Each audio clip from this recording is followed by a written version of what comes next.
May I have your attention, please? The following is not the real Jeff Foxworthy.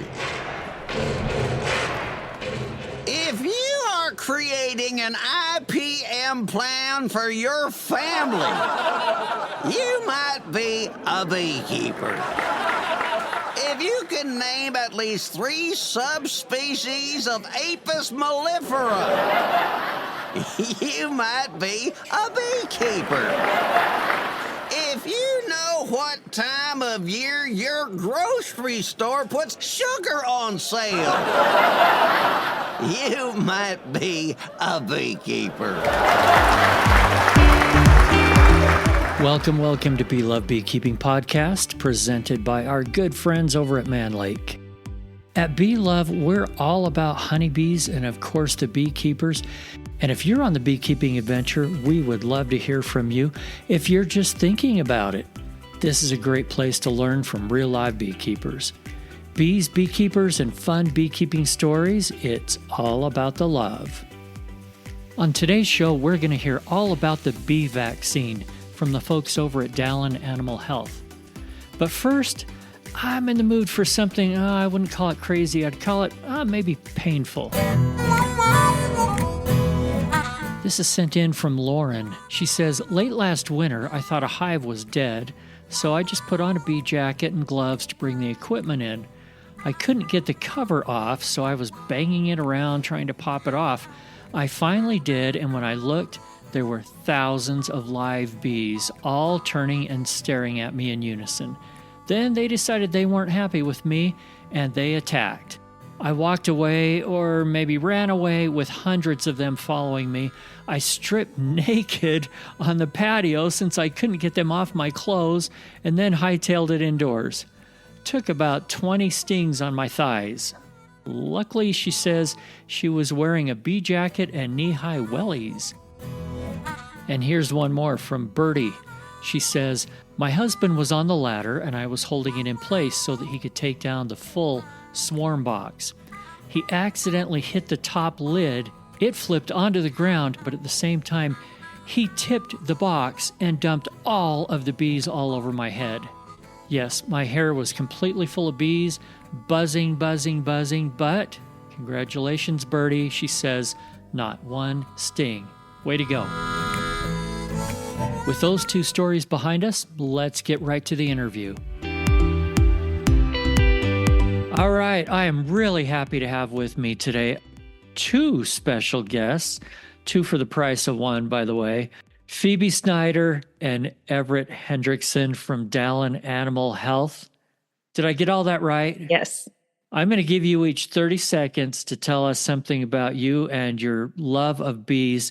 And then I want to jump into the science of what you guys do. So Phoebe, you go first. Sounds good. My name's Phoebe. I've been a beekeeper for 10 years, got into bee research pretty early on, and did an internship at the USDA, did my master's on hygienic behavior at UNC Greensboro, jumped around to some companies, I guess, and okay, we're going to start editing now. So I'm more on the research side. I'm just going to mention, we had Cayman Reynolds on the show recently. He's the one that recommended you to. He said that you are so well-spoken and you know everything about this. So now you have high standards to live up to. All right, Everett. I got to cut Cayman a check, apparently. So there you go. So my name's Everett, and I've been in agriculture for almost 30 years. I cut my teeth in tomato production in South Florida. Eventually worked my way into crop and veg production in general, and different products that went into that, especially organically. I wound up in a position as a field tech for bee vectoring technologies out of Canada, and they had a product that was a biofungicide that the bees could carry to the bloom to protect the bloom and prevent other fungicides being sprayed during bloom time in different crops, different varieties, different diseases. That's my introduction into bees. And so I worked in blueberry fields and sunflower fields and almonds and different fields there related to that. And so when Dalan, as they've been developing this on the sidelines, I was watching it and became interested last year before last, I should say. And here I am. I'm working as their spokesperson, trying to translate the science to the practical. Okay, I'm going to do this a little bit ADD style today and jump all over the place. Do honeybees pollinate tomatoes? Not really. Sometimes I didn't think so, but I wanted to double check. they will. Indoor tomatoes will need pollination from time to time, and they typically use bumblebees that are commercially reared, not honeybees. Honeybees tend to like the top of the greenhouse too much, and not get to the flower. Phoebe's nodding her head. You're an expert on it. Yeah, not that I've got the same type of experiences as Everett, but yeah, I've heard the same thing.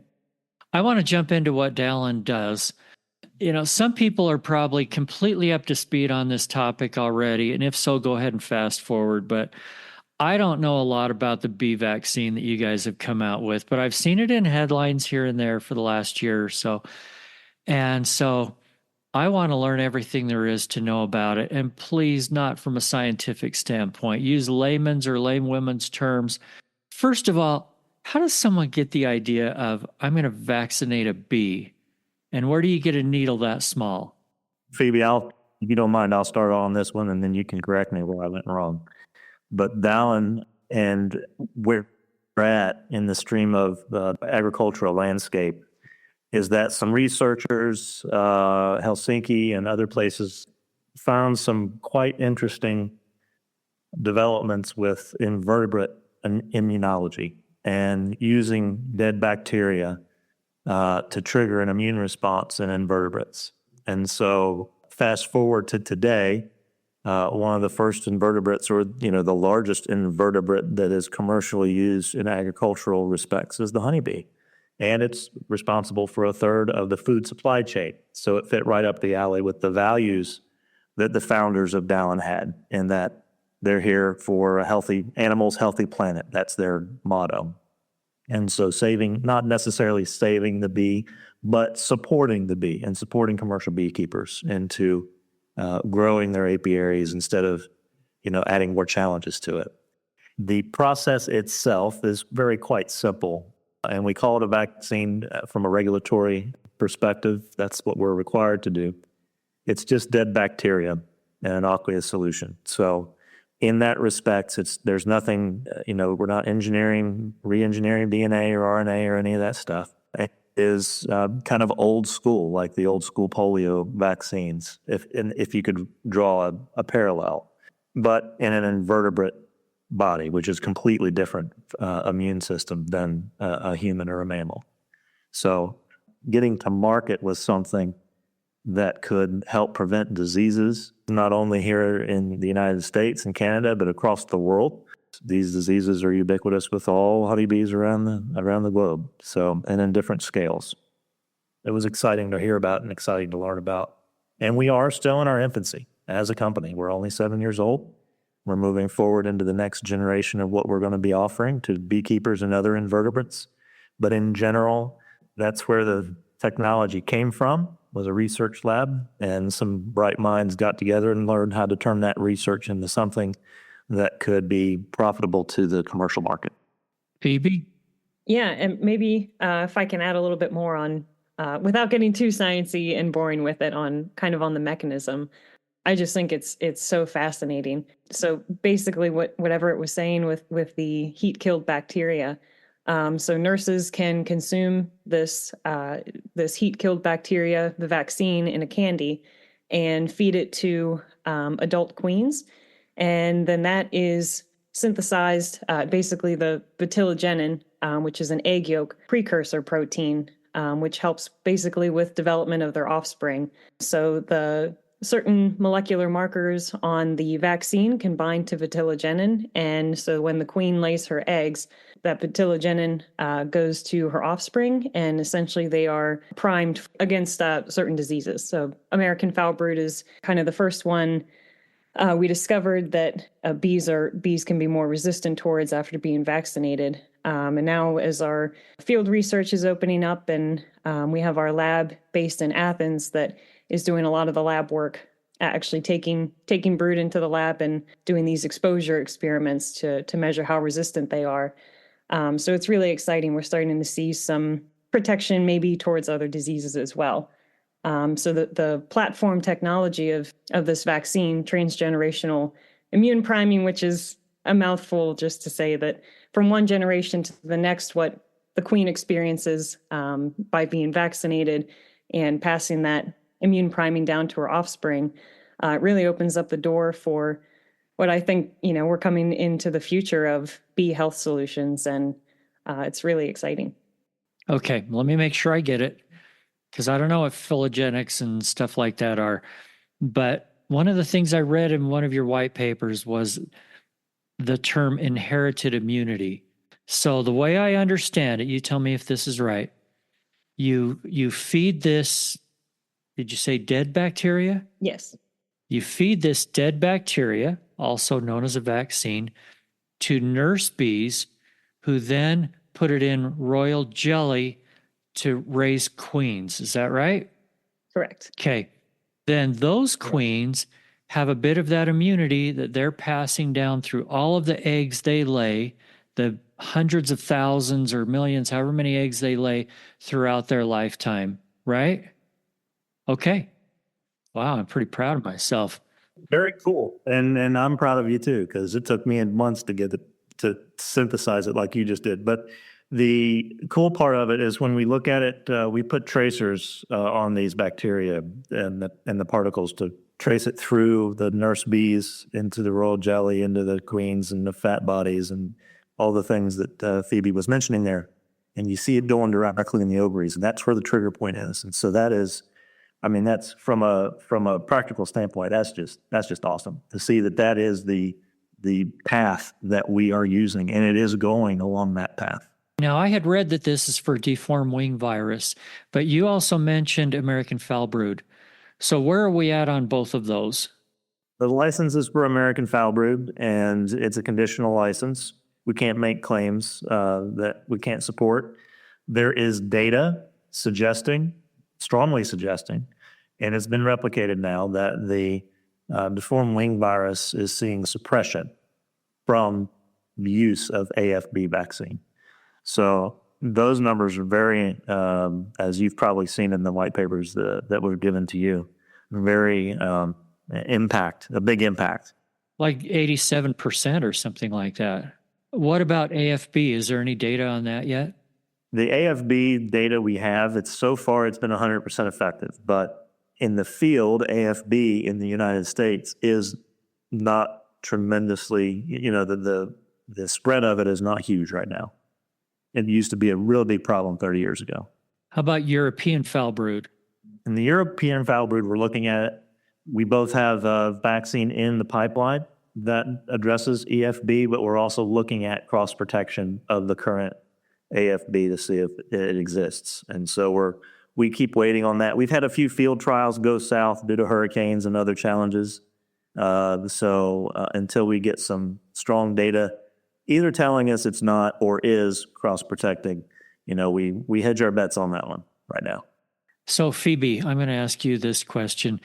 Do you guys see on the horizon a time when all queen bees are vaccinated for nearly everything out there, multiple different things from a vaccine? I think that would certainly be interesting, and yeah, I hope that's kind of where we're heading now that we've kind of figured out the pathway that this type of technology is operating on. It really opens up the door for other possibilities for other diseases, but you have to keep in mind too that the pathology of, say, from chalk brood to deformed wing virus, acute bee paralysis virus, they're all very different. And so that's kind of why we don't see, and we're starting to kind of peel back the layers of, okay, if we hit them with this American foul brood vaccine, what else, how else is this impacting other diseases just based on general immune upregulation? But I think as we delve more into how all these different diseases work, the technology might have to change to accommodate that. So we'll have to see, but yeah, this is definitely a big step in that direction. Let me just take a minute here to thank our presenting sponsor, Man Lake. I've been asked, does Man Lake provide equipment for commercial beekeepers? Yes. Do they provide equipment for sideliners? Yes. How about beginners? Yeah, of course. Protective gear? Yes. Queens, nukes, and packages? Yes. Processing equipment? Yes, yes, and yes. There is a reason that Man Lake is the #1 supplier for thousands and thousands of beekeepers. In fact, I could give you 100 reasons to try them, but let's start with just 10, as in $10 off your first $100 purchase with the discount code MLBLOVE10. Don't worry, it's all in the show notes. Seriously, you'll be happy you gave Man Lake a try. And now, back to the guest. Just a brief point to add to that. To say that we'll have a vaccine for every bacteria or viral that affects the hive might not be necessary, in that by upregulating the immune system in the socially hygienic animals to begin with, that by giving them a leg up or a wing up, let's say, by giving them a wing up, They have legs too. on their immunity and hive health, they may be managing other diseases just fine if they get a head start. And so they don't need a vaccine for those things, perhaps. So it's not as if we're looking to vaccinate against every living thing that could harm a hive, but we want to make sure that we're doing the right thing for the ecology of the field and native pollinators as well. So, in my experience with nearly any kind of medication, I'm talking about people now, medication or vaccines, there's always some kind of side effect. What kind of side effects have you found are going on with this? So far, none. And that's something that Dalio Freitag has looked at in a lot of her talks. She, and sort of in the literature, suggests that in other model organisms, there could be longer development times into adulthood and things like that. But what Dalio has said and sort of what we've seen too is that there are no adverse side effects that we've seen. And this vaccine now in the field has been tested in, Everett, correct me here, I believe 60,000 hives. Is that right? We'll say thousands of hives and no side effects. Wow. Like Phoebe said. Now, I mentioned earlier, this is a conditional license because we do need to look at side effects and we do need to see where is the unintended consequence. And we've been given enough bandwidth to find out over the next year or so if there is something, that is a side effect, like you'd say. As of right now, we haven't seen anything, but we are keeping our eyes open because we want to know what is the long-term effects of this. And over, like I said, 7 years, 5 years being actively used either in the lab or in the field, nothing has reared its head as a big warning sign as of yet. Are you having any issues with government acceptance overseas, like in the EU? Are you able to use this there yet? We're in the regulatory process there. It is a longer process than it is here. It's not so much that they don't want it or that they're giving us a hard time. It's just that inherently their administrative process is very different than the United States and Canada. So it just takes longer there. Some countries have looked at it and said, our mitigation strategy is total eradication. And if you find AFB in an apiary, whether it's an infectious outbreak or not, maybe it's just simply a spore is found in a hive, they will burn the entire apiary. So that is their strategy. And so until which time beekeepers, lobby for a different effect, no, they don't believe there's a need for vaccine there. But those countries are few and far between. Phoebe, you were going to say something a minute ago. Oh, I was going to say that as we continue making progress in different bee health solutions, it's, of course, there's going to be trade-offs somewhere, but it's really how much of it, even with breeding for mite resistance, for example, we know that there are certain trade-offs there, but the benefit is that the colony is more hygienic and keeping your mite loads and viral loads down to a reasonable level. So it's really just, like we've said, we haven't seen any glaring adverse side effects. But if there are any trade-offs, I would imagine that they're quite minor in respect to the level of disease protection that you're getting with the vaccine. Now, is this still in the experimental testing phase, or is this something that I or some commercial beekeepers can go get right now? If you live in the United States, you can get it right now. If you live in Canada, you have to go to a veterinarian to get it. But it can be attained without a problem. How do I get it? You talk to me. Well, I've seen your website, and it looks like, correct me if I'm wrong, commercial beekeepers can get the vaccine. Do they need training to administer it? And then it sounded like sideliners and hobbyists, maybe you're better off just buying queens that have been vaccinated.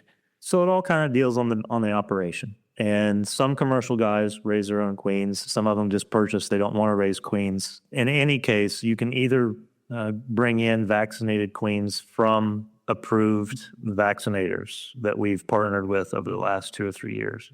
The use of the vaccine itself, there are many operations, even some queen breeder clubs that are scattered throughout the U.S., and they'll use it collectively, and they'll pull their resources and get a few vials and share the candy with each other and all that.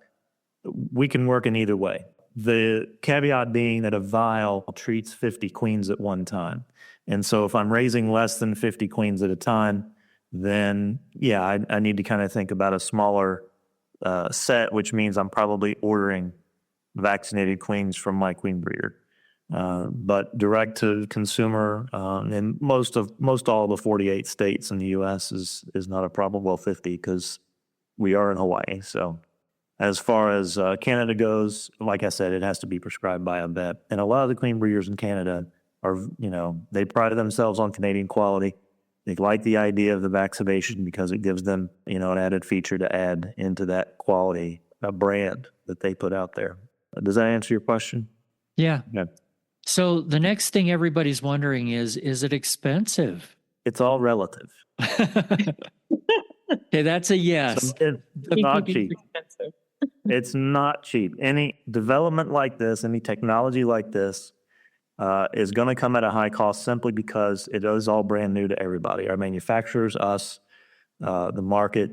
Several years from now, with higher volumes and smoother manufacturing, costs can come down. But currently, it can be expensive to someone who's running tens of thousands of hives. The payback, though, is 3 to 5 times more than the input. And we can't speak to what queen breeders will charge. We don't like to get into their business. That is their business. But you will see queens, vaccinated queens, on the retail market anywhere from $2 to $12 to even $18 on top of a conventional queen. So that's what we're seeing in the market as far as retail queens go. As far as the vaccine itself, it all depends on the volume that you're getting, and so it's on a sliding scale as to how many vials you want to try and the operation itself and that kind of thing. So direct to the question, we're seeing increased prices between $12 and $18 on the online markets that are offering these queens. I don't know. That seems kind of fair because compared to having to replace the queen, that's less, especially compared to if the queen goes downhill bad enough that I'm losing a whole colony, that's a whole lot worse. So, yeah, doesn't sound that unreasonable to me, frankly. And by the way, you guys aren't paying me for this. No, that's right. No. Just so everybody knows, I'm being a little bit objective, at least a little bit here. Very good. So somebody mentioned varroa mites a minute ago. I don't suppose you have some kind of a sterilization tool for varroa mites, do you? Wouldn't that be nice? I think the vaccine is interesting in a way, since we were talking about deformed wing and kind of what that opens up and how that interacts with your mite loads. And of course, always practice good IPM and keeping your mite loads down. That's should be for anything, whether you're thinking about adding in a probiotic or feed supplement or anything. I think keeping your mites under control is number one. But, we know that even once you get your mite loads under control, we know that the viruses tend to lag behind. And this, I'm kind of saying this on the back of, well, if I keep my mites under control, why would I need a vaccine that protects against deformed wing virus. So we know that the viruses can lag, but also that they can persist even in low mite thresholds. So having that kind of extra layer, of course, me as a scientist and kind of having more of the background in mite resistance breeding, you're really setting yourself up well if you have selected stock for hygiene and the vaccine. You got some good stock on your hands then. What else do we need to know about bee health that you can enlighten us with? Just overall health, diseases, whether we have a beginner listening today or somebody that's been doing this 20 years.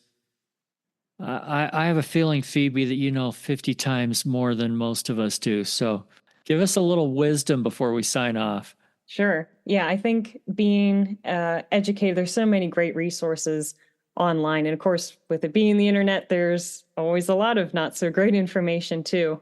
But finding trusted sources where, you can learn about different diseases, and there really are a lot, fungal, bacterial, viral, that all present very differently in the hive. So knowing what kind of diseases you're looking for, how to get help when you need it, either reaching out to your apiary inspector, or once again, the internet is a great place for connecting with people that have a lot of experience too, that you can say, hey, I'm seeing this. Do you know what I should be doing? So I think it's really in the education and being prepared with how do I protect my bees, and referring back to the IPM triangle. There are certain things that you can do, for example, hygienic stocks, the vaccine, things that you should be doing that are kind of working in the background to prevent disease from building up.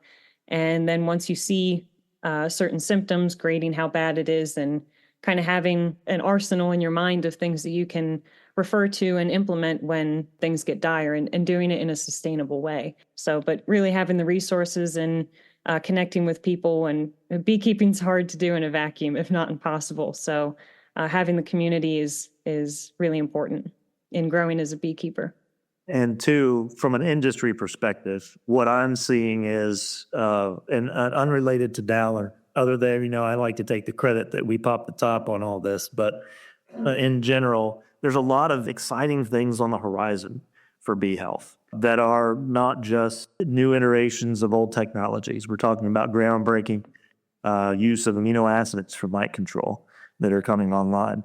We've got other feed-based products coming out regarding mite control. There's other companies that are looking at what can we do to help the bees now, because the spotlight is becoming brighter and brighter on the beekeeping industry when it comes to preserving bee health for the purpose of food supply chain, not because we're saving the bees or saving pollinators, which is all very important, don't get me wrong.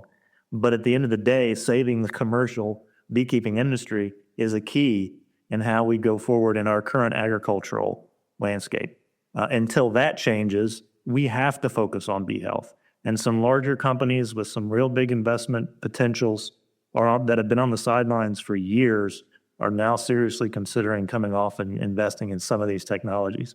That's exciting to see, because we need a healthy, robust industry to move forward and really be there so that we can get the food we want from our grocery stores. All right, before we wrap up, Phoebe, I'm going to give you the last word. You know what's coming. I've been waiting. A wild and crazy beekeeping story. Let's have it. So in 2019, I did a portion of my master's in Israel.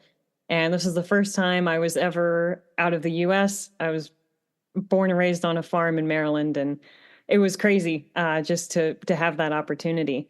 But I was basically traveled there by myself. And so I was working with a couple scientists there, this lab in the middle of a mango grove. And they had taken off for the day. They were going to work with a beekeeper in the north, and I was to take care of the beekeeping that day, and I was running some experiments. And so the one scientist had left his dog there with me, and we're kind of, me and the dog were getting our experiments ready. And so I go outside, I have my beekeeping suit on, and I opened up the door, and there was a SWAT team there. And Leah, the dog, took off because there were gunshots, and I shut the door for a minute, and I was like, okay, did I really just see that? Leah just took off, and I'm trying to figure out what is even going on. I opened up the door again, and I made eye contact with one of the guys that was in the SWAT uniform, and I was like, okay, they're not going to shoot me, right? So I just kind of went on about my day. I was in the hives. There was probably about 50 of them there in this one yard, and they were hiding in the trees around me, and I could still hear gunshots going on around me. But in my mind at the time, I thought it was still, I didn't know if it was real or not. I mean, it was real, but in a real scenario. So then I get back to the lab like 4 hours later, and I got a text from the scientist that she said, "Oh, I forgot to tell you, the police were running a scenario today. They're just practicing. Don't worry about them." I'm in like borderline tears the whole time. Just slipped my mind, that one. I was there for 6 weeks, and, I had my samples, and I was like, well, if this is how I go out, this is in the name of bee research. I've never seen a terrorist wearing a beekeeper suit. I invite you to come along on my truck, Eric. I can show you a few. Yeah. Okay. Well, there aren't many beekeeping stories that involve guns, so congratulations. That may be a first, at least for this show. It definitely is.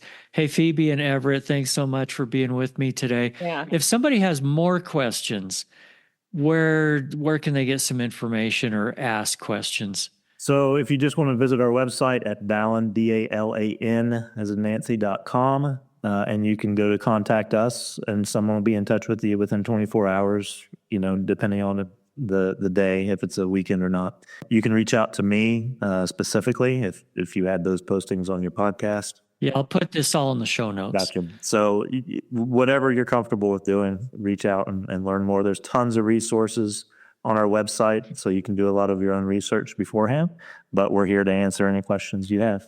There's a lot of problems out there. I'm glad we have people trying to solve them. So thank you, and I have a feeling there's a whole bunch more coming down the road. Very good. Pleasure to be with you, Eric. Thank you. One quick story in the news here before we wrap up. I love creative beekeepers, especially creatively solving problems. Now, this story I found from the UK, and the headline is, "Our bees now have a fighting chance against floods." A brother and sister have helped their bees survive recent flooding by building a floating pontoon for their hives.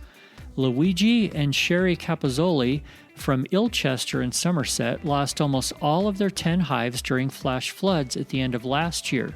Their loss inspired the pair to build a floating platform for their new hives, which saved the bees during Storm Bert and Dara this year. So the rafts, which took nearly a year to put in place, are made out of wooden pallets with 4 barrels wired underneath each one. They lift when water flows in, with scaffolding poles keeping them from moving downstream. Mr. Capozzoli said it was incredibly emotional to see their pontoon device working during the recent storms. Seeing them floating was incredible, a real achievement, he said.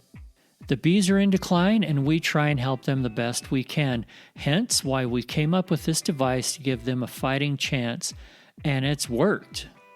If anybody else out there has tried something like this, I'd love to hear about it. Reach out to me.